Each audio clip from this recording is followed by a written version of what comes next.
नमस्कार दोस्तों। दोस्तों, आज का जो वीडियो है उसका टॉपिक बहुत ही इम्पोर्टेंट है।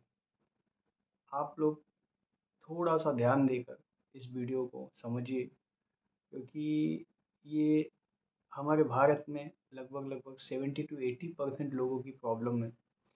70 से 80% लोग पैसा तो कमा रहे हैं, पर पैसे को बचाना नहीं जानते हैं। पैसे बचा नहीं पाते हैं, और ख़ास करके मिडिल क्लास फैमिली के लोग जो हैं, वो पैसे तो कमा लेते हैं, क्योंकि पैसे कमाना तो मजबूरी है। सबको पता है पैसे नहीं कमाएँगे तो रोज़ी-रोटी नहीं चलेगी। जीवन यापन करना मुश्किल हो जाएगा। इसलिए पैसे तो कमाना पड़ता ही है और पैसे कमा लेते हैं। और पैसे कमाने के बाद पैसे को बचाना बहुत ही मुश्किल है। बहुत सारे लोगों को तो ये भी नहीं पता है कि कैसे पैसे को बचाया जाए, किस तरीके से पैसे को बचाने के बाद इन्वेस्ट किया जाए या उसको मल्टीप्लाई किया जाए। They don't know. तो मैं आज तो इन्वेस्टमेंट के बारे में बात नहीं करने वाला हूँ। मेरा आज का टॉपिक जो है वो पैसे को किस तरीके से बचाया जाए। मैं 5 टिप्स दूँगा। जो 5 टिप्स हैं मेरे, वो बहुत ही छोटे से छोटा व्यक्ति या बड़े से बड़ा व्यक्ति, यानी छोटे से कहने का मतलब है जो 10,000 भी कमा रहा है या जो लाख रुपया भी कमा रहा है, वो इन टिप्स को फॉलो करेगा तो ज़ाहिर-सी बात है उसको फ़ायदा तो होगा ही। मेरे इस टॉपिक्स में मैंने सिर्फ पिछले 5 ही टिप्स को कंसीडर किया, हालाँकि बहुत सारे टिप्स हैं, बट 5 मेजर टिप्स को कंसीडर किया है। तो आइए बात करते हैं वो टिप्स है क्या? तो दोस्तों, पहला टिप्स जो है, सबसे इम्पोर्टेंट जो है, वो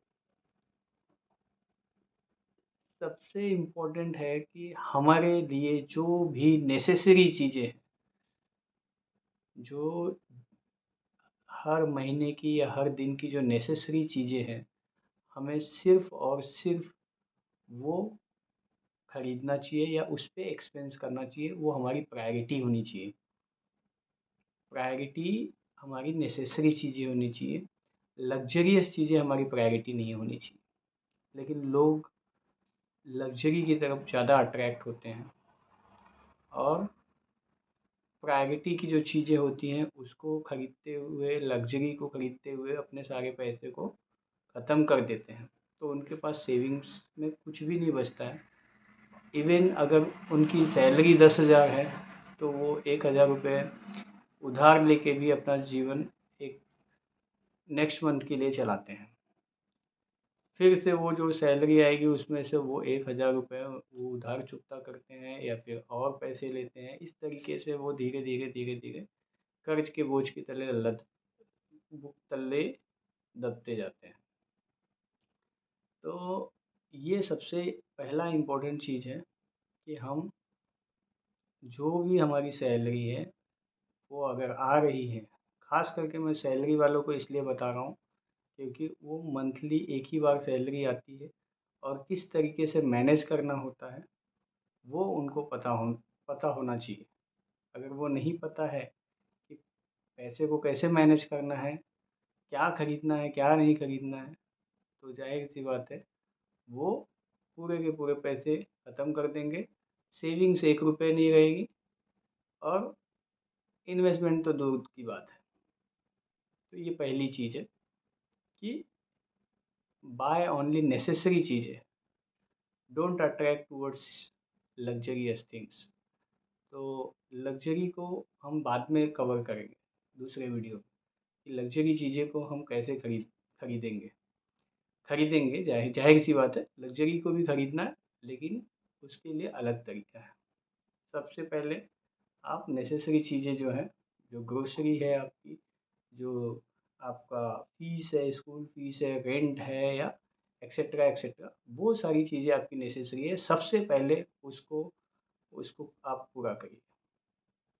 सेकंड जो है, वो शायद बहुत लोगों को ना पता हो, लेकिन मैं इस वीडियो में इसलिए मेंशन कर रहा हूँ। वो है तो बहुत छोटी-सी चीज़, लेकिन बहुत ही इम्पोर्टेंट है। घर से बाहर निकलने के पहले, आप कहीं भी जा रहे हैं, घर से बाहर जा रहे हैं, जॉब पे जा रहे हैं, या फिर कुछ लोग फील्ड वर्क करते हैं, कुछ लोग ऑफिस जॉब करते हैं, आप एम्प्टी स्टोमक घर से बाहर मत निकलिए। अब ये बोलेंगे कि ये एम्प्टी स्टोमक क्यों ना निकलूं? खाली पेट बाहर निकलेंगे तो आप कहीं पे भी स्ट्रीट फूड देखेंगे, या कहीं पे भी आपको थोड़ा सा भी स्मेल आया किसी भी चीज़ का, तो आप अट्रैक्ट होंगे टूवर्ड्स योर फूड। और जब वहाँ पे आप जाएंगे तो आपका 50-100 रुपये तो खर्चा होना ही है। और this is not for one day, this is for every day. तो अगर 100 रुपीज़ 50 रुपीज़ पकड़ के भी चलते हैं तो 3000 रुपीज़ मंथ में होता है। 2500 से 3000 रुपये आप ऐसे ही कमा देंगे। तो वो चीज़ों को बचाने के लिए, उतना सा पार्ट बचाने के लिए, अगर आप घर से फुल नाश्ता करके खाना खा के आप निकलते हैं, तो मुझे नहीं लगता है कि बाहर आपको कहीं स्ट्रीट फूड आपको अट्रैक्ट करेगा। तो this is the second tips कि don't leave your home empty stomach. तो दोस्तों, ये दूसरी टिप्स रही मेरी। तीसरी जो है वो बहुत ही इम्पोर्टेंट चीज़ है। शायद लोग अपनी शान के खिलाफ समझते हैं, लेकिन वो शान के खिलाफ नहीं है। अगर आप कोई इम्पोर्टेंट चीज़ खरीदने जा रहे हैं, या फिर मार्केट में कहीं पे भी जा रहे हैं, कुछ भी करने जा रहे हैं, कुछ बाय करने जा रहे हैं, तो आप बार्गेनिंग करिए। सबसे इम्पोर्टेंट जो चीज़ें खरीदने जा रहे हैं आप, जैसे कि मान लीजिए आप एक टेबल खरीदने जा रहे हैं, तो टेबल आप ऑनलाइन सर्च मारिए, 2 दुकानों में पूछिए कि भाई इसकी कीमत कितनी है, और आपको जब परचेस करना है तो उसमें बार्गेनिंग करिए। हो सकता है 100, 50, 150 रुपये उसमें आपको बेनिफिट मिले। अगर आप ख़रीद के लेके आ गए और बाद में आपको पता चला कि यार मैंने महंगे में ख़रीद लिया, तो आपको पछताना पड़ेगा। वो पछताने की नौबत ना आए, तो इससे बेटर ये है कि आप पहले जांच परख लें और उसके बाद में बार्गेनिंग करके खरीदें। बार्गेनिंग करना कोई आ, ऐसा शो नहीं करता है कि आप बहुत गिरे हुए इंसान हो, या आप बहुत बेकार इंसान हो, अरे यार ये तो बहुत तुच्छ आदमी है। ऐसा कुछ नहीं है। बार्गेनिंग करना वही बार्गेनिंग करता है जिसके पास में वाकई में दिमाग है, और जो अपने पैसे पैसे के प्रति कॉन्शियस है। जिसको ऐसा लगता है कि अरे छोड़ो यार, जो इसने जो बोल दिया मैंने दे दिया, तो इसका मतलब वो अपने पैसे के प्रति कॉन्शियस नहीं है। तो सबसे इम्पोर्टेंट चीज़ है कि बार्गेनिंग अवश्य करें। बार्गेनिंग करने में कोई भी किसी भी प्रकार की अपने आप की नमूसी ना समझे कि मेरी बदनामी हो रही है, या बगल वाला सुनेगा तो क्या सोचेगा, मेरे बगल में जो खड़ा है। अरे यार, वो भी आपसे सीख लेगा कि यार ये आदमी अगर बार्गेनिंग कर रहा है इस तरीके से, तो मुझे भी करना चाहिए। तो इसलिए बार्गेनिंग करने में बिल्कुल मत हिचकिचाइए, बिंदास बार्गेनिंग करिए और सामान को खरीदिए। ये तीसरी टिप्स है। चौथी टिप्स पे आते हैं दोस्तों। अगर कोई भी सामान या कोई भी थिंग्स XYZ, एग्जाम्पल के लिए मान लीजिए कि आपको कोई बाइक बहुत अट्रैक्ट कर रही है। मार्केट में नई नई बाइक आई है और बहुत अट्रैक्ट कर रही है कि यार मेरे को ये ले ही लेना चाहिए। या लैपटॉप आया है, या मोबाइल आया है। नॉर्मली मोबाइल के लिए लोग बहुत अट्रैक्ट होते हैं, दिमाग में 24 घंटा चलते रहता है, नई मोबाइल है, इसे मुझे लेना ही चाहिए। लीजिए, लेकिन जैसे दिमाग में आया वैसे मत लीजिए। आप 15 दिन से 20 दिन डिले करिए। दिमाग में 1 तारीख को आया तो 20 तारीख तक आप होल्ड करिए कि मैं 20 तारीख के बाद ही लूँगा। चाहे क्रेडिट कार्ड से लेना है, या पूरा का पूरा पेमेंट करके लेना है, लेकिन मैं आफ्टर 20 डेज़ लूँगा। ये मैं इसलिए कह रहा हूँ कि 20 दिन तक अगर आपके दिमाग में कोई चीज़ चलेगी, उसमें बहुत सारे निष्कर्ष निकल के आएंगे। हो सकता है आप उस चीज़ को लेने के लिए उतना इंटरेस्टेड तब ना रहो। क्योंकि आपका जो मोबाइल आप चला रहे हो उस मोबाइल से भी अगर आपका काम हो रहा है तो जाहिर सी बात है ये 15-20 हज़ार रुपये जो फंसने वाले हैं वो बच सकते हैं, वो बाद में आप ले सकते हो। तो इसलिए 15 से 20 दिन होल्ड करने के लिए कह रहा हूँ, सिर्फ आप पोस्टपोन करिए और उसके बाद उसका मैजिक आपको खुद समझ में आएगा। ये 4th टिप्स है। 5th जो है दोस्तों, सबसे इम्पोर्टेंट मैंने देखा है, लोग एक अकाउंट रखते हैं, उसी अकाउंट में सैलरी आती है, उसी अकाउंट से लोग खर्चा करते रहते हैं। तो आप सभी लोगों को मैं एक चीज़ बताना चाहता हूँ, मिनिमम 2 अकाउंट्स रखिए। बैंक में किसी भी बैंक के 2 अकाउंट्स होने से आपके ऊपर कोई बहुत बड़ा फ़ाइन नहीं पड़ रहा है, ना किसी प्रकार का नुकसान होने वाला है।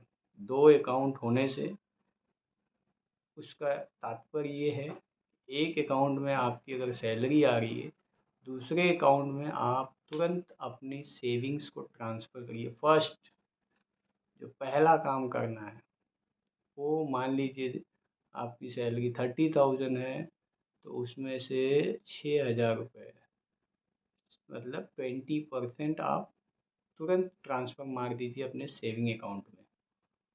इसलिए मैं दूसरा अकाउंट कह रहा हूँ, उस अकाउंट को फ्रीज करके रखिए। समझ लीजिए कि उसमें से मुझे 1 रुपया भी नहीं निकालना है और वो अकाउंट पूरी तरह से फ्रीज है, उसमें से मुझे कुछ नहीं निकालना है। तो दोस्तों, ये सेकंड अकाउंट का जो ऑप्शन है, बहुत बेटर ऑप्शन है। अगर आप करेंगे इसको, आपका सच में पैसा सेविंग होगा और वो पैसे को आप बाद में इन्वेस्टमेंट में लगा सकते हो, या किसी भी इमरजेंसी फ़ंड के लिए आप उसको कर सकते हो, या फिर अगर आपको स्टॉक मार्केट में इंटरेस्ट है उसमें चेक देख सकते हो, या लग्ज़री चीज़ों को ख़रीदने के लिए बाद में आप उसको यूज कर सकते हो, एक्सेट्रा एक्सेट्रा, आपको जो भी करना है। बट सेकंड अकाउंट रखना बहुत इम्पोर्टेंट है फॉर योर सेविंग।